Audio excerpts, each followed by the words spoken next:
Bonjour, on est aujourd'hui chez Madame Pi, porte de Versailles.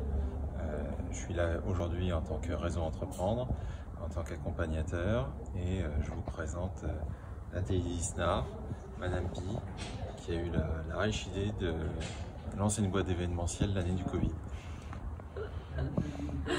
Bonjour, Nathalie Lisnard, je suis la fondatrice et la dirigeante de Madame Pi, qui est une société qu'on a créée en mars 2018, donc un petit peu avant.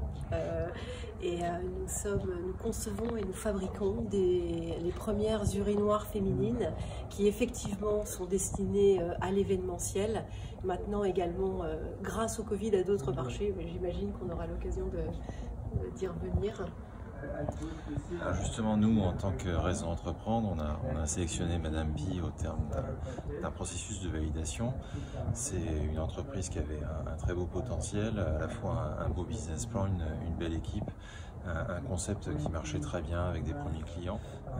On a, nous, été obligés de s'adapter à cause du Covid, puisqu'on a un certain nombre de nos entreprises accompagnées qui sont complètement arrêtées.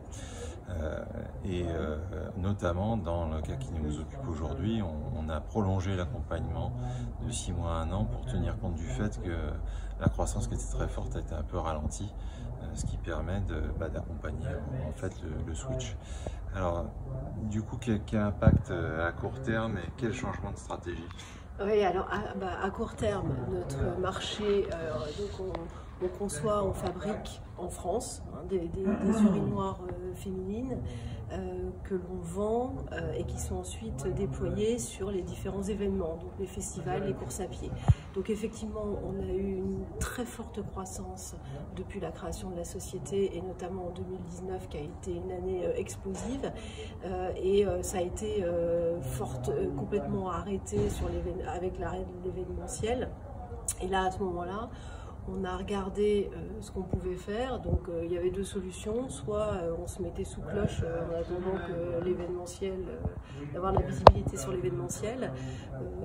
Et en fait on s'est tourné vers le deuxième marché qu'on avait mis dans notre roadmap, mais plutôt à attaquer fin 2021, début 2022, qui sont le marché du mobilier urbain des villes. Et on s'est dit que c'était l'occasion de démarrer dès maintenant sur ce marché et d'aller voir si l'attraction était suffisamment forte pour avoir l'opportunité de lancer le marché. Et donc dès le mois de mai, on a commencé à prospecter le marché et à aller voir les villes, à aller voir nos clients, les loueurs de sanitaires qui sont nos premiers clients qui ensuite déploient sur les événements et les villes pour aller mesurer l'appétence marché. Et le retour a été extrêmement positif, ce qui fait qu'on a embrayé dès l'été sur du développement de produits et on a passé tout l'été à travailler sur le produit destiné aux villes qui aujourd'hui est prêt. Donc on a lancé la commercialisation pour les villes. Donc on est capable maintenant d'équiper en mobilier urbain, de faire des espaces urbains égalitaires en termes de sanitaire, d'avoir aussi des urinoirs pour femmes dans les espaces urbains. Et puis, de manière assez opportuniste aussi, on a eu des demandes de développer aussi des urinoirs masculins qui offrent de l'intimité aux hommes, parce que ce qui existe aujourd'hui, vous savez bien Eric, c'est sympa, on fait pipi devant tout le monde. Donc on a eu ces demandes-là, et donc on a développé un Mr Pi pour offrir aussi de l'intimité aux hommes. Donc de manière opportuniste, je dis, parce qu'au départ notre ADN c'est vraiment l'égalité sanitaire et de proposer des sanitaires, un accès plus facile aux sanitaires pour les femmes. Maintenant, faire des Mr Pi, ça nous double aussi notre marché potentiellement. Et voilà, donc en fait on est à la fois extrêmement impacté sur l'événementiel et en même temps ça a été l'opportunité d'accélérer sur un marché qu'on aurait peut-être démarré qu'1 an après. Et donc ce que je vois moi, et c'est là où effectivement je vous ai demandé de nous accompagner encore 1 an supplémentaire, on dit 6 mois, mais peut-être que je vais obtenir 1 an, 1 an supplémentaire, parce que ça a quand même fait un gros mouvement pour nous en termes de stratégie, à la fois d'un point de vue produit, mais aussi d'un point de vue équipe. Et donc je pense que ce qu'on a l'accompagnement que vous nous apportez, qui est en fait tous les mois, on fait un point de 1h30, 2 heures, soit on se voit, soit par téléphone, où on reprend les grands points, donc où on en est d'un point de vue marché. On fait un point financier, trésor, cash systématique, et puis on fait un point ensuite sur les besoins du moment opérationnel, et ce que en fait, ça m'apporte à la fois en tant que pour l'opérationnel, Madame Pi, en pilotage de l'opérationnel, mais aussi moi, personnellement, en tant que dirigeante, parce que c'est encore différent d'un board qui est déjà moins courant. C'est plutôt tous les 3 mois que je l'organise. J'ai un board qui est super, mais le relationnel est différent. Et là, c'est aussi un espace où je peux ouvrir sur toutes les problématiques, qu'elles soient opérationnelles pour Madame Pi ou qu'elles soient personnelles en tant que dirigeante. Et là, dans ces moments qui ont été à la fois d'une espèce de creux de la vague avec l'arrêt de l'événementiel qui a obligé à nous switcher, et je me souviens de discussions quand on était en confinement, moi dans mon jardin, à réfléchir à haute voix, qu'est-ce qu'on pourrait faire, qu'est-ce qu'on pourrait partager de manière vraiment très ouverte. Et là, on développe un nouveau marché, donc c'est là où c'est à nouveau, je pense, super important d'avoir ce rythme d'accompagnement qui moi est un vrai point d'ancrage et de soutien que j'ai eu jusque-là. Donc voilà. Merci. Alors justement, donc le travail qu'on fait au sein du réseau Entreprendre, d'abord c'est un travail bénévole, hein, c'est pas un travail rémunéré du tout, ni de la part du réseau, ni de la part des différents financeurs du réseau, puisqu'on est accompagné par différents partenaires. Et là ici, il y a une problématique de court terme et une problématique de long terme. Et il faut réussir à gérer les deux. Une entreprise, c'est à la fois un certain nombre de bonnes idées et puis une bonne équipe. Ici, Madame Pi a de gros avantages. C'est un business inclusif, c'est un business qui est écologique, c'est un business qui est sur le Made in France, donc il capitalise sur toutes les tendances actuelles du marché. Donc c'est pour ça qu'il arrive à survivre malgré un véritable cataclysme sur son marché d'origine, sur ses fournisseurs d'origine, sur ses clients d'origine. Donc c'est comme ça qu'il arrive à s'en sortir, et c'est la capacité de l'équipe dirigeante à être résiliente qui va faire qu'ils vont pouvoir s'en sortir. Nous, en tant qu'accompagnateurs, c'est un travail qui n'est pas évident, c'est pas un travail de board, on n'est pas actionnaire, on n'est pas expert comptable, on n'est pas conseil, on n'est pas avocat. Notre métier, c'est d'apporter notre expertise de chef d'entreprise qui a, en principe, déjà fait tout ça. Et notre métier, c'est plutôt de dire, voilà, c'est plutôt d'expliquer, voilà, qu'est-ce que c'est qu'un actionnaire, pourquoi il est là, qu'est-ce qu'il veut, qu'est-ce que c'est qu'un membre de l'équipe, à quoi il faut s'attendre, et des fois de ramener à des choses très simples. Il y a tout un tas d'évidences qui ne sont finalement évidentes pour personne lorsqu'on a la tête dans le guidon. Donc nous, tous les mois, moi je fais un bilan de tout ce qui s'est dit, et évidemment je regarde comment ça évolue dans le temps. Donc par exemple, si on dit qu'on est en train de switcher, on regarde à quelle vitesse on switch. Est-ce que c'est compatible avec le plan qu'on a fait? Est-ce que l'évolution qu'on fait qu'on va pouvoir lever des fonds? Quel type de fonds? Auprès de business angel, auprès de fonds, etc. Voilà, c'est pas spécifique à Madame Pi, mais c'est un petit peu l'idée. Donc c'est vraiment un travail de conseil, de chef d'entreprise qui a déjà vécu, à chef d'entreprise qu'il est et qui va de plus en plus le devenir. Et c'est une prise de champ. Et la prise de champ, c'est toujours valable, quel que soit le niveau de compétence des personnes qui sont présentes. Parce que là, c'est quand même une situation, là en particulier, c'est une situation qui est pas facile. Il y a un switch, il y a des besoins de financement, il y a des équipes qui sont perturbées, des clients qui le sont aussi. Donc il y a tout ça à gérer, et on ne se rend pas forcément compte que pendant qu'on gère, il y a le temps qui passe. Et donc nous, par exemple, on est censé accompagner 2 ans, peut accompagner 2 ans et demi, mais on ne va pas accompagner 10 ans. Un fonds d'investissement qui met de l'argent, il met de l'argent pour le récupérer au bout de 3, 5 ou 7 ans. Et donc quand il manque 6 mois, 1 an de plan de développement, même si c'est pour les meilleurs résultats du monde, c'est un problème et ça peut bloquer les opérations. Donc c'est tout ce travail-là, l'expertise et l'œil extérieur qu'on est supposé amener et qu'on doit amener. Donc c'est vraiment un travail compliqué, mais ce qui est génial, c'est l'ouverture d'esprit que ça amène. Parce que ce sont des projets qui sont sélectionnés. 90% des projets Raison d'entreprendre existent toujours 6 ans après, ce qui n'est vraiment pas les statistiques nationales. Et ce sont toujours des projets qui ont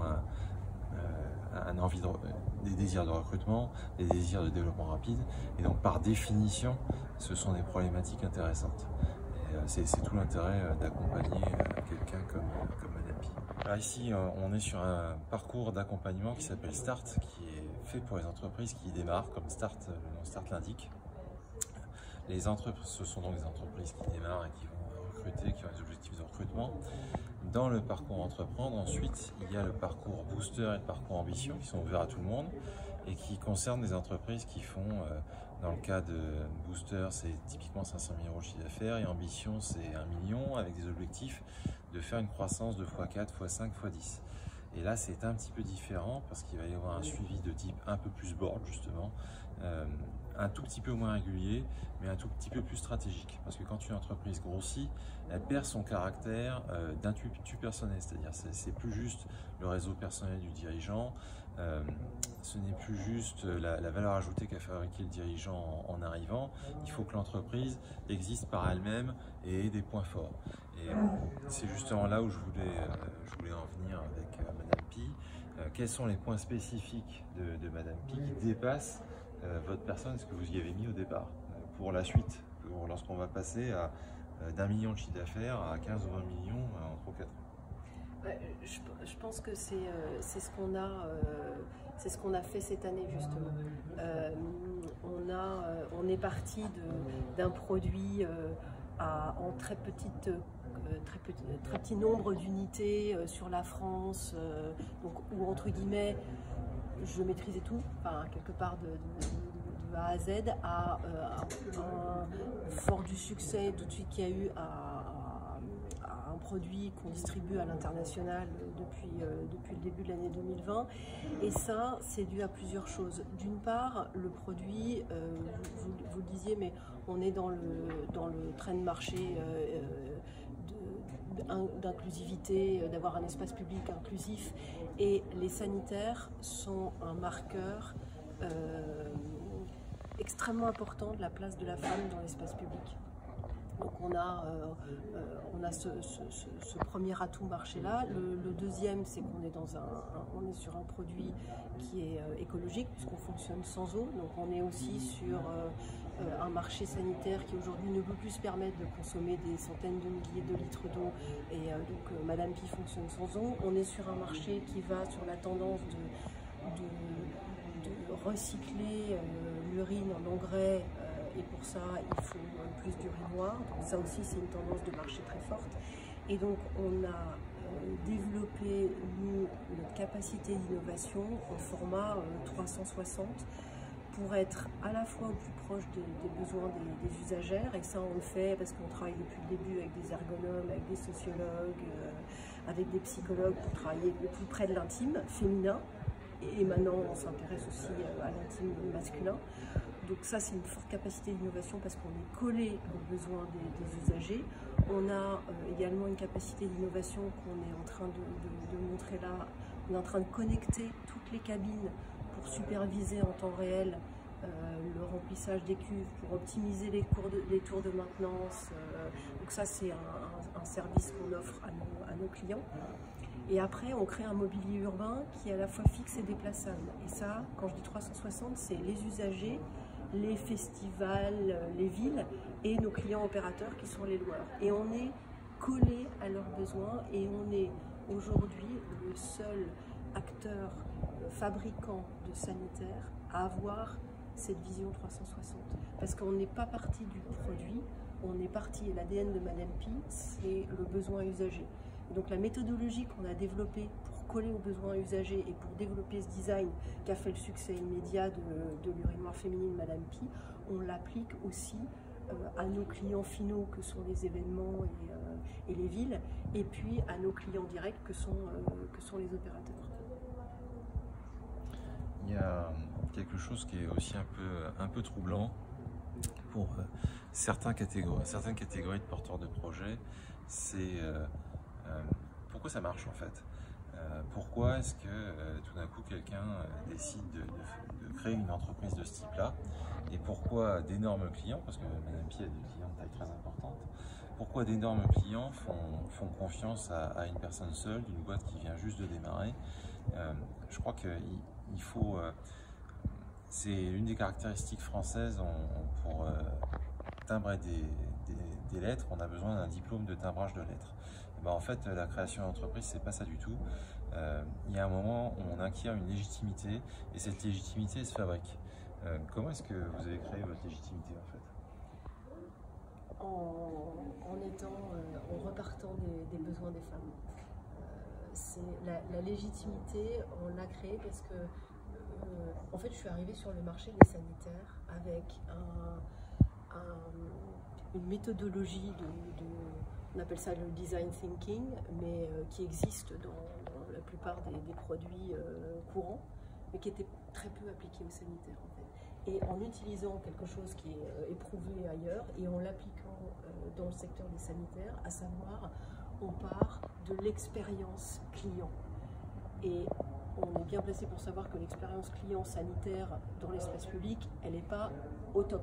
Non. On avait de la marge de progression. C'est encore pire pour les femmes que pour tout le monde. En moyenne, elle est relativement désagréable. Donc voilà, donc en fait, cette légitimité-là, je l'ai basée et ça continue à être le cas, et c'est vraiment l'ADN de Madame Pi sur le terrain. On est collé à nos usagers, à nos clients, et on est en perpétuel processus d'amélioration produit. On co-construit systématiquement tous nos produits, c'est-à-dire qu'on co-construit, c'est bien nous qui les concevons et qui les fabriquons, mais jamais le produit n'a été conçu en chambre. Il est toujours, c'est le principe du minimum viable product, on met tout de suite sur le marché le moindre élément produit dès que possible pour aller le tester, pour voir les retours. Et après, on construit à partir de là. Et donc, je crois que la légitimité qu'on a pu acquérir avec Madame Pi, c'est grâce à ça. Et c'est grâce à ça, je pense que notre capacité d'innovation vient de là. Et notre avantage concurrentiel vient de là aussi. Alors, et la vitesse aussi, laquelle on va, vient de là. Parce qu'on apprend, on cherche à apprendre tout le temps, le plus vite possible, pour toujours rester en tête de pont. Donc ici, vous avez quelqu'un qui a vu quelque chose qui semblait évident à tout le monde, le fait que les urinoirs c'était vraiment une plaie, en particulier dans l'espace public, et qui a vu une opportunité plutôt qu'une calamité. Et c'est un petit peu toujours comme ça dans la création d'entreprise. C'est des choses qui vont paraître évidentes, qui sont un problème, et le travail de l'entrepreneur, c'est de diffuser une innovation sur le marché. Et au sein du réseau Entreprendre, on voit tous les mois des gens. Alors, il y a les entreprises innovantes classiques, mais il y a aussi les non classiques, et ce sont souvent celles qui marchent le mieux, qui créent des choses absolument remarquables auxquelles personne n'a pensé, et qui comblent un besoin. Et donc, en tant que chef d'entreprise, c'est le premier travail, c'est de trouver un besoin élémentaire qui n'est pas rempli du tout, ou mal rempli, et d'y apporter une réponse. Ça, c'est le premier morceau, c'est le projet. Et ensuite, il y a le porteur du projet. Quelle qualité est-ce qu'il faut avoir pour faire une chose pareille? Une énergie de dingue. Ça demande une énergie de dingue, et en même temps, c'est source d'énergie. Donc c'est un espèce de cercle qui n'est pas tous les jours facile, qui n'est pas forcément évident. C'est des sinusoïdes aussi, donc il faut beaucoup d'énergie pour passer ces montagnes russes émotionnelles. Et alors là, pendant le Covid, c'était chouette. C'était super, les montagnes russes. On a fait les loopings, on a fait tous les manèges.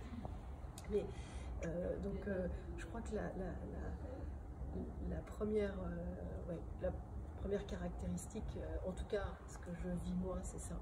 C'est ça qui me porte. Et puis l'envie de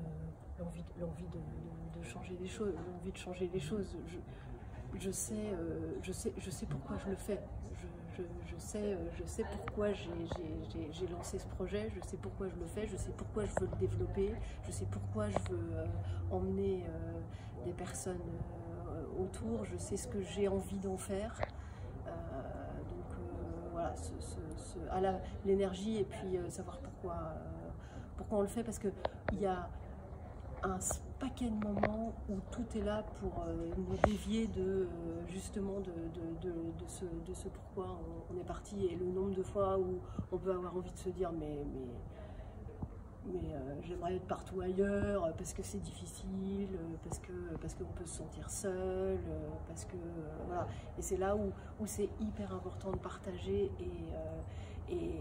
et donc tous les mois on se voit, mais il y a aussi au sein du réseau Entreprendre, on se voit aussi tous les mois avec la promo entrepreneur dont je suis lauréate, donc depuis début 2019, et on partage tous.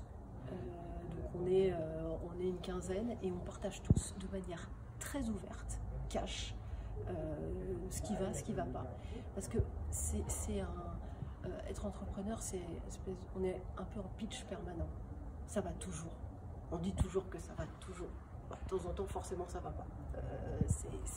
Et il y a peu d'espace où on a cette liberté de pouvoir le dire aussi, de pouvoir le dire simplement.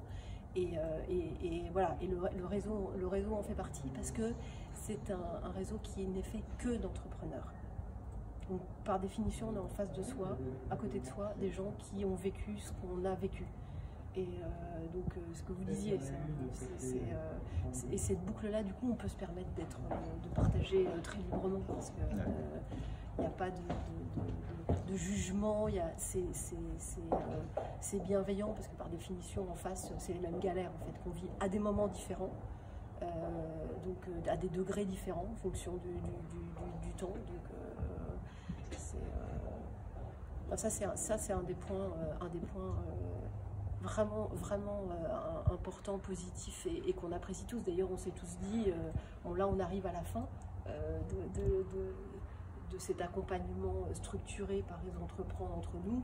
On va tous continuer à s'appeler, et continuer en fait hors structure cet échange, parce qu'il est tellement riche pour nous tous. On se file des coups de main. Vous allez redoubler, donc vous allez pouvoir travailler à la promo d'après. Mais je crois que ce qui caractérise, d'abord ce qui caractérise Madame Pi, c'est aussi une certaine bienveillance, aussi bien vis-à-vis des clients que des fournisseurs, que des équipes, et de façon générale au sein du réseau Entreprendre. Moi j'ai plein de filiales et je fréquente évidemment plein d'entrepreneurs. Globalement, ceux qui sont au sein du réseau Entreprendre, qui sont des gens qui grossissent en taille, en performance plus rapidement que les autres, sont également globalement plus bienveillants. Donc la bienveillance sans complaisance, c'est une valeur importante dans l'entrepreneuriat. Où en seront les Madame Pi dans 5 ans? Alors les Madame Pi dans 5 ans, il faut savoir qu'on a une durée de vie qui dépasse largement 5 ans. Donc on les a conçus pour être ultra robustes. Donc on en sera au début de la vie des Madame Pi, qui sont partis pour quelques années, dizaines d'années dans les villes et dans les événements. On sera... ce que je vois moi, c'est que avec tous les éléments marché là, dont on a parlé, il y a un marché énorme des sanitaires de l'espace public, des nouveaux sanitaires de l'espace public. Et je pense que ce sera des sanitaires Madame Pi, qui seront déclinés en Madame Pi, qui seront déclinés en Mr Pi. on peut ouvrir d'autres gammes, mais ce seront des sanitaires Madame Pi qui seront les nouveaux sanitaires de l'espace public en France et en Europe, puisqu'on est déjà distribué au Portugal, en Belgique, en Espagne, dans d'autres pays. On a ouvert en plein Covid l'Afrique de l'Ouest. Donc je pense qu'on a... c'est un projet à long terme, c'est un projet industriel, c'est un projet français, on l'a évoqué, mais c'est hyper important pour nous. La croissance de l'entreprise doit aller avec une localisation autant que faire se peut de notre production. C'est ce qui me fait... ce